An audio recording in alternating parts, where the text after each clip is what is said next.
Nanjengoko iziko le-SABC libhiyozela iminyaka eyi-75 sothulela umnqwazi omakhekhwetha omnye ke wonyawontle nguye utata uSiyavuya Sneke nowaqala ukwenza lo msebenzi wokusasaza indaba zesiXhosa ngonyaka ka-2003. Uxhosa ke isiXhosa umntwana omgquba axhela ixhwane kwizakhi ke namaqhalo yingqondi akafihli makhuba kulinywa uziphaka indaba ziqhuma ngobunjalo bazo. Hayi ke umbe ngomde uyawucima umlilo masamtyele ke uBhele uKhuboni. Ibhele into eqhwanyaza ngemali, izinto ke ezingawudliyo umbilini wenkomo zidla owenyamakazi. Tata uSiyavuya masikubulise sikwamkele Khuboni Bhele kuluvuyo nochulumanco kwilizwe loMzantsi Afrika into yokubana sibe nawe kule desika ye-SABC lihayi. Ndiyabulisa nami nonkanyezi, ndibulisa ababukeli bakho. Oh mani. Tata uSiyavuya ndiyafuna into yokubana sibuyele emva apho ukhulele khona ilali yakho ukuze uzofika kweli Rhawuti sikubone kumabonakude iqale phi yonke lento. Ndikhulele eChulunca Buqumbu kwindawo kwakuthiwa iTranskei. Ndixonxa inkomo zomdongwe ndisolusa ndilima. Ndadeske ndazofika ke apha ndifike August 1998 eRhawutini ndisebenzele enye union njengesithithi. Until ndeza kudliwano ndlebe lezakhono apha ngo2002 apha eSABC. Kuzeni kuphela konyaka I think October. Kodwa kuqala kwami ufika apha xa ndifika ndibona abantu endizawukhuphisana nabo laphela ithemba. Uba yayikhona indlela ngendajika xa ndibona abanye abantu aba ingqondo yami yayilele ndicinga uba ndimndedwa. Ngoku xa ndifika ereception hayibo kugcwele qhu kukho abantu abangaka. Yo. Hayi ndaqonda uba ngeke ndilunge kodwa ke ndangena ke. Wangena. Mna ke ndiyaqala ke nobona nalento kuthiwa yi-auto-tune ndazi nje into ye-radio. Hayibo kufundwa entweni kanti apha. Ndafika endlini ukubuya kwami ndaxelela unkosikazi ndathi hayi noba kuthiwa into andizazi hayi ndenze nje. Makuchithwa amanzi. Hayi ngeke. Kodwa ke ndothuka kuba ebutsheni bonyaka u2003 ndafowunela kwathi zokufika apha komnye umgqibelo ngutata uMasakhane Ncangatha. Still nangondizayo akukho nto ithi inoma kukho into. Xa ndifika endamkela hayi xa ndithi ujonga ke ngoku ushicilelo olu hayi noko ingathi zange ndenze kakubi kodwa akabikho nditshoyo ukuba mhlawumbi ndimlo. Adeskathi hayi ndoda sonke siphume nawe. Yo. Ndavuya kakhulu ndakwazi nozibamba. KwakungoFebruary. Kukude ke ngoku nonkanyezi kusuka kuFebruary kuya kuApril uthi hayi unyaka walapha uqala ngoApril. Yo into yanini le ingathi semthandazweni. No imivuyo ngathi ingasibe kuthiwa qala ngoku. Kwaba njalo ke ndabe ndiyaqala ngomgqibelo umhla wesihlanu kuApril 2003. Yo. Ndafunda ke lo bulletin leyo ndagqiba. Ugqiba kwami kwesithuthi hleli kuzo ndasela amanzi. Mina ndiyazi noma ikamera iselapha bumi. Ugqiba kwami xa ndifika hayibo eofisini kuyahleka kuba yo wazibethe wawugqiba usela amanzi. Wawume kakhulu. Yes. Kakhulu. Ngaba nepressure yokuba ubona ikamera kuthini umqala womile. Umsebenzi wabantu wemini yonke uxhomekeke kumagxa akho. Yo, hayi inyawo zinodaka. Ngolohlobo. Lwaze lwamnandi uhambo lwakho tata. And xa uthi usuka kuQumbu ngumkhaya. Ndingwapha kwaBhaca nami eMount. Apha ebumelwaneni yebethuni. Kini ndivuya kakhulu tata. Ndiyafuna uqonda ke ngokuselungenile njengokusitsho into kubana ngela xesha wawuthi nizawuza nizovavanywa ubona hey kukhona nabantu ngathi hey aba ingathi banzima kakhulu kodwa wangena ungena ke kukhona nabantu abangaphambili abathe bangena bagqwesa kulomsebenzi. Ngoku pressure esemagxeni wakhe kuba wonke umuntu ujongile into yokubana soke simbone buzowenza njani. Ihlala iphala pressure. Ungacinga wena iminyaka emininzi kodwa ke lithi iqeleli lisokwenzela countdown 10 ixhala lithi. Njengoba sincokola njengangoku ikhona into ethi asincokoli nje sobabini sincokola naba abantu bazizigidi basibukeleyo. Lihlala likhona ke la xhala eli. Namagama ke enye into eyayingumceli mngeni masithi mhlawumbi kaloku mna ndisuka ngapha ngase Eastern Cape kukho amagama athi lenginqi. Yes. Ndikhumbula nangoku igama endicinga uba landi-embarasa kakhulu yindawo yaseLimpopo ekuthiwa kuseRhanyesa, mna ndathi kuseganyesa.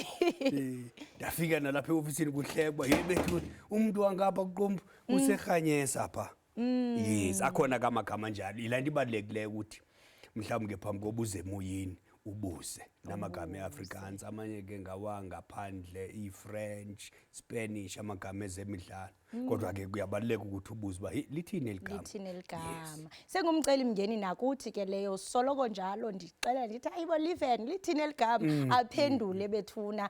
Tata ungena kwakho ndingatsho into kubana uye wachukumisa ingcambu ezabemi boMzantsi Afrika, abantu bakuthanda bakulandela kungoku nje nabantu abatsha kungoku senditsho indlela osasaza ngayo nesixhosa sakho nangendlela umuntu akubukele ngayo uvele azive ekhuthazekile. Ndiyafuna uqonda into kubana ucinga uba yintoni lento echukumisa incaka-ncaka yengcambu zabemi boMzantsi Afrika omdala nomncinci. Mandiqale ndibulele kakhulu xa usitsho loo nto le indenza ndizive ndithobekile.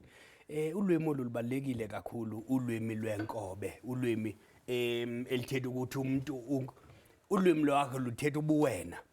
Ibaluleke kakhulu ke loo nto leyo. Ngokodwa kule minyaka sesibona ukuthi ingathi ulwimi oluluya luchabalala. Kukho intetho ethi ke mayingafeli ezandleni zethu. Kubalulekile ukuthi sihlale selugcine ulwimi lwethu. And kukhona nabantu bebebhala ngoku ndisitsho into kubana ye ndizawudlana indlebe notata uSiyavuya Sineke bathi yo ayibo lo tata. And into emangazayo njengokuba ndincokola nawe ndikhula nam ndandithi hey inoba mhlawumbi abafundi bendaba okanye abasasazi inoba indlela abathetha ngayo le abafunda ngayo indaba, kodwa nansi le ndlela ofunda ngayo indaba unalo nelizwi othetha ngalo. Sendisho into ethetha into kubana yonke lento inatural, awubi ngomnye umuntu xa ufunda indaba.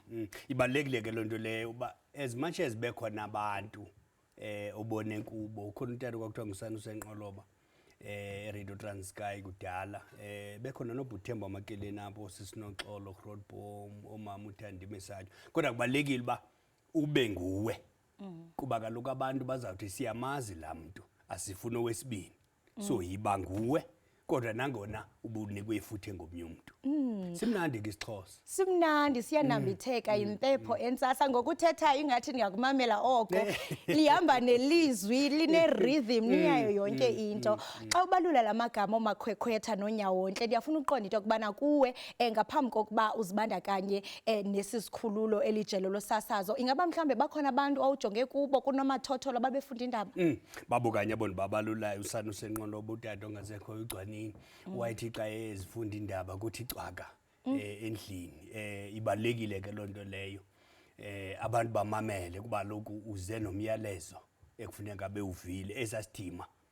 OSanu Senqoloba, osisinoxolo Grootboom, omama uThandime Satyo, uButhemba Makeleni, abantu abathi xa bethetha kubekho laa nto ithi khawumamela apha uthini lo mntu adeske mhlawumbi ngenye ixesha ibe ngathi angangagqibi kangabethetha kamnandi njengawe yithi njengami zibize uthi njengami. Ndiyabulela Lukhanyezi. Ewe tata enye into endifuna ukuyiqonda kukuba njengoko ubalula ababantu into kubana uye wafunda lukhulu kuwe kubo usisho into kubana banalaa nto ethi ndimamele. Ndifuna ukuqonda ngokuthi uhamba lwakho lwejelo losasazo ungalidescribe ngelizwe elinye uthi belunjani ukuzawuthi kangoku. Umsebenzi ngumsebenzi uyafana ke neminye imisebenzi kodwa ke zikhona ezamini kube mnandi, zikhona imini ungabikho mnandi wonqene nje kuba ungumntu. Kodwa ke iSABC ngumakhwekhwetha sisangqa isi njengoba sigqiba le minyaka icandelo lendaba eyi-75 kuyabonakala ukuthi izawuphinda futhi liyiphinde leminyaka ukuya phambili. Wonke umuntu uthetha nge-SABC. Lilizwekazi eAfrika lijonge apha e-SABC. Wonke umuntu nosekhaya inga angeze SABC. Nobuso bakho umuntu xa ekubona uthi SABC uthi isiXhosa uthi indaba uxolo zobana uthi enkosi unomphelo kuba ke dizele nje kukuncoma kuba umsebenzi wakho umhle kakhulu. Ndiyafuna uqonda into kubana xa uphuma noba mhlambe uya emoli uya kwindawo ezithile apho khona abantu bakuvuyela ngoluphi uhlobo xa bekubona. Lukhona lalangazelelo labantu kanti kabanye masenze umzekelo mhlawumbe sithi sisegaraji uba akaqinisekanga uba ndingubani athi undiqhelile ndithi hayi undiqhelele apha sigalela ipetroli kule ndawo iyi-1 kodwa komnye ke akubikho mahlathi okusithelo uzawuvela ndazathi nguwe kanye lo nelizwi yes athi atsho ke- kanye athi nelizwi ngenye ixesha ke mhlawumbi ndike ndincokole nabo ndithi hayi wethu ngumntakwethu mhlawumbi ndawufela amatyala akhe ze ndithini kuye kuthiwa hayi bo ngeke kufane nelizwi ndithi hayi kaloku silele esiswini sinye iba yiloo nto imnandi abantu bahlala benalalangazelelo nothakazelelo lokukubona naleyo ke into indenze ndizive ndimncinci ukuthi phakathi kwezinto kanti abantu bayakwazi ukuyibukela lento esiyenzayo bayamkele. Hey, uyabona ngoku siba nodliwano ndlebe ndiva apha endlebeni abantu bayachofoza bayafona kubhizi ingathi ukhona umuntu osifowuneleyo kuthiwa igama lakhe nguEmihle. Emihle masikubulise sikwamkele ukhona apha eSABC lihaye unjani? Andiphilile khona mandibulele kakhulu ngonamkela kwakho sisikolo kunjani kuni? Siyaphila nathi enkosi. Siphethe apha uBhele uKhuboni utata Siyavuya Sineke. Ungathetha naye. Molo tata mandibulise njani namhlanje? Siyaphila mntakwethu akho nto uyaphila wena? Yo hayi ndiziva ndisemandleni ngeyona ndlela. Oh, siyabulela. Igama lami Emihle Bhelewa kanti ke nami ngenza indaba zesiXhosa ngolimi lesiXhosa. Kuze ndibe kanti ndifika kule nto ndifika kuyo kubukela abantu okanye abasasazi abasebenzi abafana nani kwindaba imihla yonke le. Ukubona xa ukhula ukubukela indaba qho endlini ngentsimbi yesixhenxe ebusuku kuzawubukela indaba xa ngivula i-TV kuvela usisana Jonas kuvela utata Siyavuya Sineke usisisakhanya Pep. So utata Siyavuya Sineke ndingathi ndithi wena tata ndikhule ndikubukela ngeyona ndlela kanti ke eyona nto ibisenza uba mna ndibe kanti ndibambeka kakhulu yindlela usebenzisa ngayo isiXhosa sakho ukuze ube kanti uveza iminingi okanye intsingiselo kumagama wakhuphayo. Siyabulela khakufunde nje kancinci sikuve. Okay man ngafuneka ndikhawuleze njengoba akho into endiyibhalileyo na. Ba anibani ndithetha bani ndithethanga. Bulisa ke uthini xa ubulisa abaphulaphuli bakho? Okay abaphulaphuli bam ndinento endandiyithathe kuwe kanye nami ngathi ndikumamele wawudla ngothi xa udla ngothi xa ungena uthi baphulaphuli nani babukele uthi babukeli nani emakhaya le mbiza ityebile ityeketyeke yelali xa kunje mandinamkele ngokufa kwanamhlanje. Into enjalo endiqonda sikuvile Emihle sikuvile. Xa nihleli ningabantu nisemcimbini okanye emsebenzini iye ibe imbiza yelali ibe iphekile kodwa sobe imbiza yenkomo kanyandini ngoko ke abantu bayahlangana bonke bezele le mbiza ityebileyo. Xa uzawuthi indaba uthi nansi le mbiza ziindaba zethu ezi-current affairs soze bazizini nonke sondelani nize. So zizinto ezinjalo ezithi xa uthetha zichukumisa ingqondo ndiqonde yinto eyenzekayo le ndiza ngoyibone nam qho ezilalini ngoku niyakwazi uyithatha uzoyifaka kwenye iminingi zinto ezinjalo ezindichukumisayo ezindenza uba uthi xa uthetha ndibe ngumntu oye akuthande isiXhosa ngakumbi nangakumbi. Siyabulela Emihle utsho kakuhle Emihle. Hayi ndiyabulela kanti ke ilona phupho nalo leloba noko uthi mhlawumbi into iminyaka seyimkile ngoku ebona uba into mhlawumbi into sewucinga nobeka phantsi andiyazi kodwa ingasuke uthi ubeka phantsi ndibe kanti ndikhe ndadibana nawe ndikhe ndikubone kakuhle xa sewuzithulile. Sibonane ubuso ngobuso hayi kuzawuba njalo mntakwethu masibulele. Hayi ndiyabulela kakhulu kodwa sisikholose ndibulela kakhulu ngethuba awunika lona uba ndikwazi ube kanti ndiyathetha naye ba njengoko bendithilo kakade uba he is an inspiration kum. I see him as a role model uba ndikwazi ukwenza okwakwenzileyo ndikwazi uhamba kwi-footsteps zakhe mhlawumbi ke kwazi bani ndenze nangaphezulu. Yes awunowazi Emihle. Oh man Emihle masibambe ngazibini ngexesha lakho enkosi kakhulu ngiqinisekile into yokubana umlomo awuzuhlamba namhlanje uthethe nomuntu ojonge kuye kakhulu. Tata Siyavuya ngabantu abaninzi uzityandigila kubantu abaninzi abaziva ngalendlela aziva ngayo. Into engqinayo into yokubana ingomsebenzi nje lokuwe lubizo. Uziva njani abantu xa bethi yo tata undivuselele wabalithemba wabalilithe empilweni yami?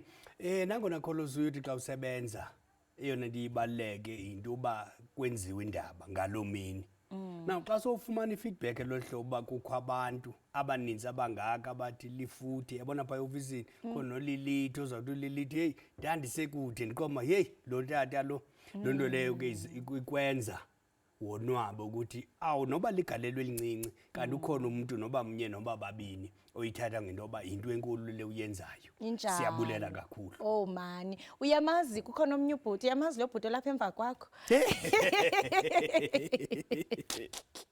Elityenjana. Yo elityenjana umfanyana madoda nguwe lo. Yes ilamini kanye yokuqala le ndithi ndagalela ndasela amanzi ingaqondanga. Ndithanda nombala wakho unxibileyo. Ndiyafuna ke sirhabule sifince kuyo le insert ilapha.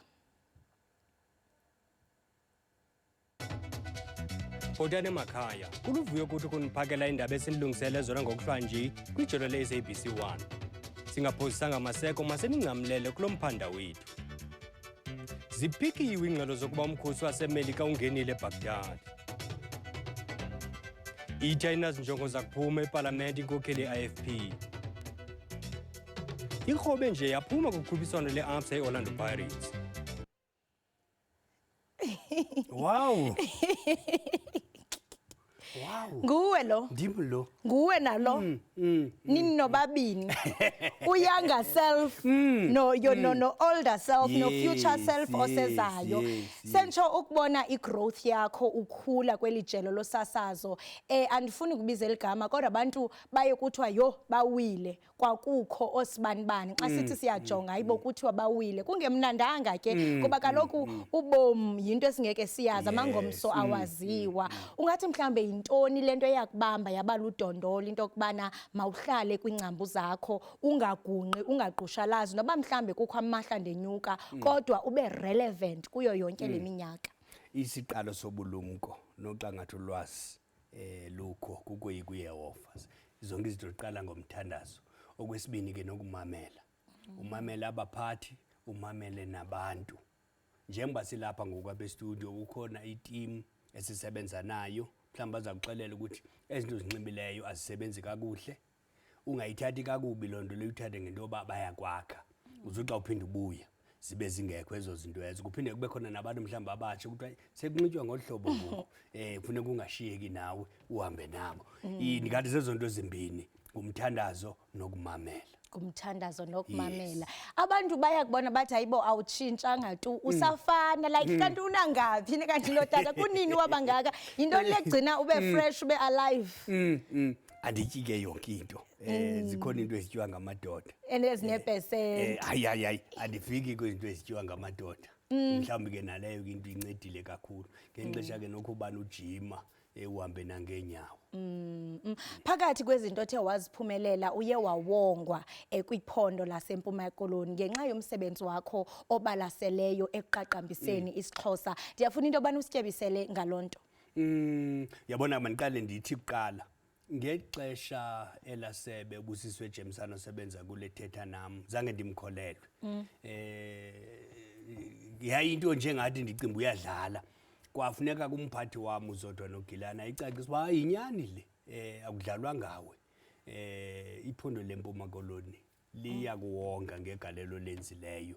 Kwangona ke ndikholelwayo ukuthi hayi xa kudeske kutsho noZodwa hayi inoba yinyani le. Nalapho ke ndaziva ndimncinci ndibalwa phakathi kwabantu uyokhumbula into yoba abantu abanjengosisi Noxolo sebesuka pha. Yaba into enkulu ke kakhulu kumna leyo. Endiyibulelelayo ukuthi noma bensithi ligalelo elincinci kanti alikho lincinci kwabasemagunyeni kwisebe lobugcisa nenkcubeko lephondo. Kuba mnandi kakhulu ke naxa ufumanisa into yoba abona abantu bakubonayo ngaba basekhaya. Andithi ke mhlawumbe abakude ngeke bakubone kodwa xa uziva napha ekhaya yiyo inkulu kakhulu ke ngokule yaphakathi kwekhaya. Khumbula into yoba njengokhula nje phakathi kwekhaya hayi awuthathelwa ngqalelo kuthiwa nogqirha kafana nyange phakathi kwekhaya. Now xa ikuzawutsho kanye abasephondweni ndaziva ndichulumence kakhulu yenye yezinto endingasoze ndizilibale ebomini bam. Oh man, hayi benze umsebenzi omhle kakhulu nephondo into yokubana kuthiwa ngamangesi give them flowers while they are still alive. Uziphefumlile intyantyambo zakho usaphila. And yafuna ke ngokuba kuthiwa uyingqondi yezaci namaqhalo and no rai apha oqaqashi ngifuna sibuye lembo uyabaza ndithi Yo uzalifumana ke ngo rai. Okay. Nansi eyokuqala. Jikelele ngqo. Jikelele ngqo. Intoni ke leyo? Kan Ithi how. jikelele ngqo inja? Yinja Oh, inyanisile. Eyesibini jikelele tyiwa. Kaphinde futhi. Jikelele tyiwa. Ikati? Hayi. Ihamba kanje. Jikelele tyiwa inyoka. Inyoka. Enye ke ndinando yami lapha ebusweni ke yona ndikuphanje uthi ndinando yami ithi ilapha ibe iphaya. Amehlo. Ngawo. Oh. Ndinando yami isoloko isemngxunyeni. Yo. Uyayisebenzisa nawe umhla nezolo awusiphakela ziqhuma indaba. Isoloko isemngxumeni sithi Inhliziyo. ayonhliziyo ilapha ebusweni. Isemngxumeni omanzi. Umlomo. Isoloko imanzi nayo. Impumlo. Hayi imanzi xa uyithi inamanzi.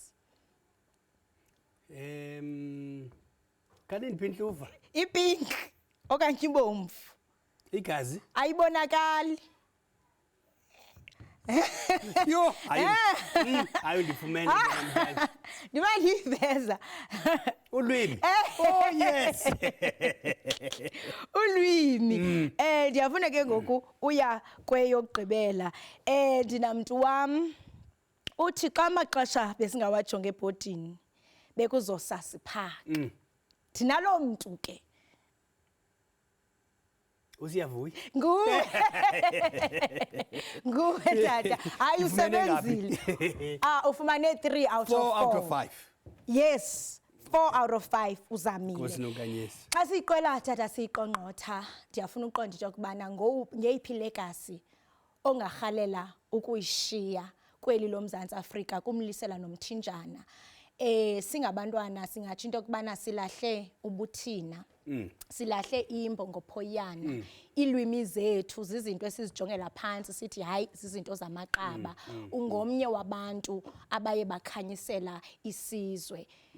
Xa ungaya kwilizwe lokhokho udibane nomdali wakho usishiya ngasemva nezizukulwane ezayo ufuna ukukhunjulwa ngantoni sibhiyozele njani ubomi bakho?